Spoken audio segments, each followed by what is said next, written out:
ओम नमो भगवते वासुदेवाय। नमस्कार, आप सभी का मेरे यूट्यूब चैनल पर स्वागत है।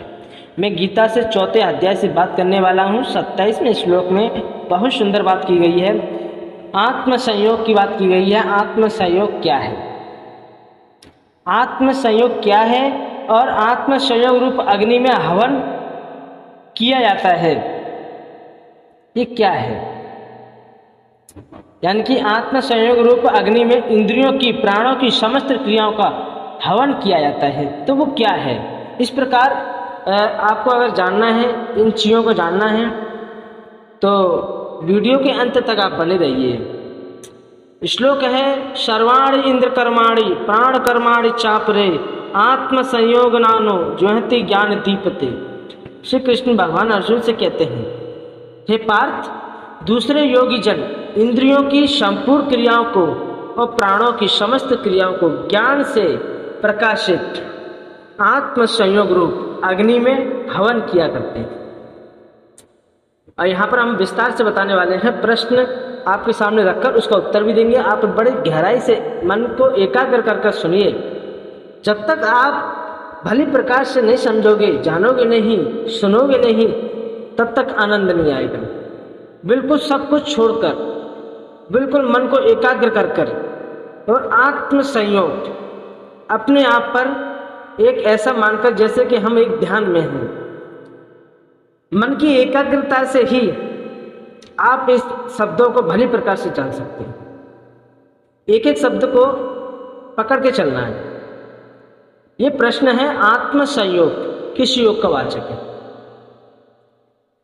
तो इसके साथ अग्नि शब्द का जो समास जो किया गया है वो क्या है? ज्ञान दीप्ते विशेषण क्या भाव है?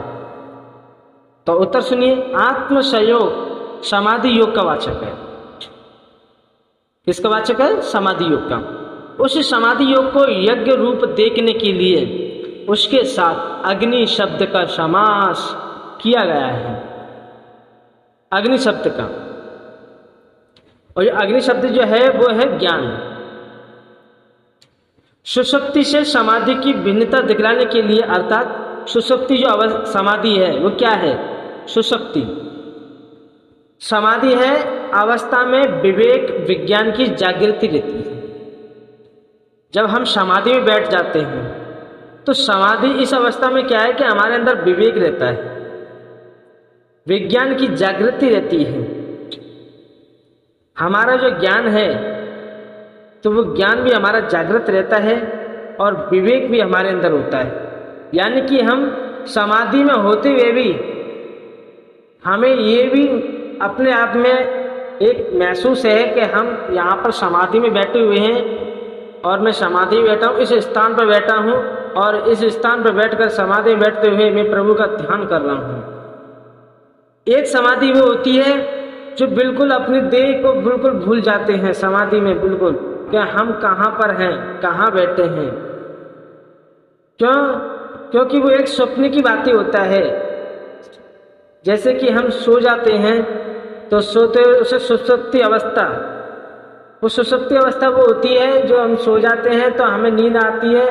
नींद में क्या सपने आते हैं, फिर हम अपने आप को भूल जाते हैं कि हम सो रहे हैं कि जाग रहे हैं। लेकिन जो सुषुप्ति अवस्था है इसमें हम जाग रहे हैं और समाधि में भी हैं। ये दोनों प्रकार की अवस्था है। हमारे अंदर विवेक भी है, विज्ञान की जागृति भी है। तो शून्यता का नाम समाधि नहीं है। जो समाधि जो है इसका नाम समाधि नहीं है पूर्ण तरीके से। यज्ञ रूप में उस समाधि योग की प्रज्वलित अग्नि की भांति ज्ञान से प्रकाशित बतलाने के लिए ज्ञान दीप्ते विशेषण का प्रयोग किया गया है। अब दूसरा जो प्रश्न है, समाधि योग का स्वरूप क्या है? उसमें इंद्रियों की संपूर्ण क्रियाओं को और प्राणों की संपूर्ण क्रियाओं का हवन करना क्या है? और यहाँ पर यह बात बड़ी ध्यान देने योग्य है। उत्तर है इसका, ध्यान योग अर्थात देह में मन का निरोध दो प्रकार से होता है। देह में यानी कि ये शरीर में मन का जो निरोध है वो दो प्रकार से होता है। एक में तो प्राणों का और इंद्रियों का निरोध कर कर उसके बाद मन का देह वस्तु में निरोध किया जाता है। दूसरे में पहले मन के द्वारा देह का चिंतन करते करते देह में मन की एकाग्रता रूप ध्यान अवस्था हो जाती है। तदंतर ध्यान की गाढ़ स्थिति होकर देह में मन का निरोध हो जाता है, यही समाधि अवस्था है। उस समय प्राणों की और इंद्रियों की संपूर्ण क्रिया अपने आप रुक जाती। यहाँ इस दूसरे प्रकार से किए जाने वाले ध्यान योग का वर्णन है। इसीलिए परमात्मा के सगुण साकार या निर्गुण निराकार किसी भी रूप में अपनी अपनी मान्यता और भावना के अनुसार विधि पूर्वक मन का निरोध कर देना ही समाधि योग का स्वरूप है। इस प्रकार ध्यान में जो मनोनिग्रह पूर्वक इंद्रियों को देखना, और यहाँ पर देखना बड़े ध्यान देने योग्य है कि ध्यान योग में जो मनोनिग्रह पूर्वक इंद्रियों की देखना, सुनना, सूंघना, स्पर्श करना, आस्वादन करना, ग्रहण करना, त्याग करना, बोलना, चलना फिरना आदि प्राणों की श्वास प्रश्वास और हिलना डुलना आदि समस्त क्रियाओं को विलीन कर कर समाधिस्थ हो जाना है। यही आत्मा संयोग योग रूप अग्नि में इंद्रियों की और प्राणों की समस्त क्रियाओं का हवन करना है।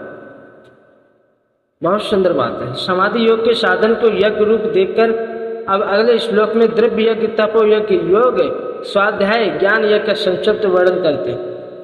तो इस प्रकार मैंने आपको बता दिया कि जो ज्ञानी जन जो लोग होते हैं वो इंद्रियों की संपूर्ण क्रियाओं को और प्राणों की समस्त क्रियाओं को ज्ञान से प्रकाशित आत्म संयोग अग्नि में कैसे आह्वान करते।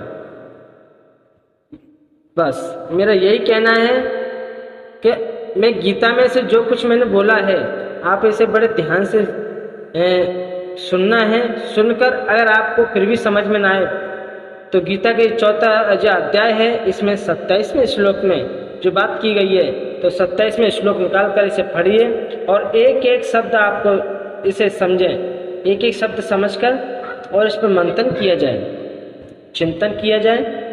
चिंतन मनन करने से क्या होता है कि एक बार समझ में नहीं आता है, लेकिन 1-2 दिन जब आप समझोगे इस चीज़ को भली प्रकार से, देखो ये चीज़ उन लोगों के लिए है जिनका मन बिल्कुल शांत रहता है और ईश्वरी लाइन में रमण रहा है।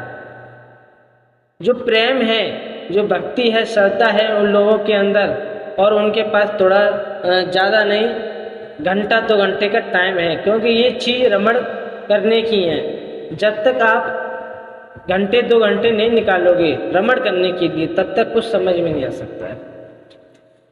1 घंटा भी अगर आपने निकाल लिया इस चीज़ के लिए तो भी बहुत है, लेकिन इस पर चिंतन मनन करना बहुत ज़रूरी है।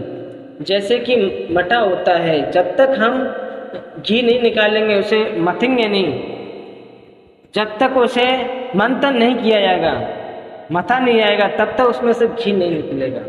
इसीलिए जब तक हम उस शब्द का मंथन नहीं करेंगे तब तक उस शब्द की कैसे खोज होगी कि आखिर वो शब्द जो है, आखिर उस शब्द का विस्तार कितना बड़ा है। जहाँ तक जितना समझना चाहिए उतना तो समझ में आए। भाई जो शब्द हैं ब्रह्म शब्द हैं उनका तो बहुत बड़ा विस्तार है, लेकिन जितना आप समझ सको उतना कम है।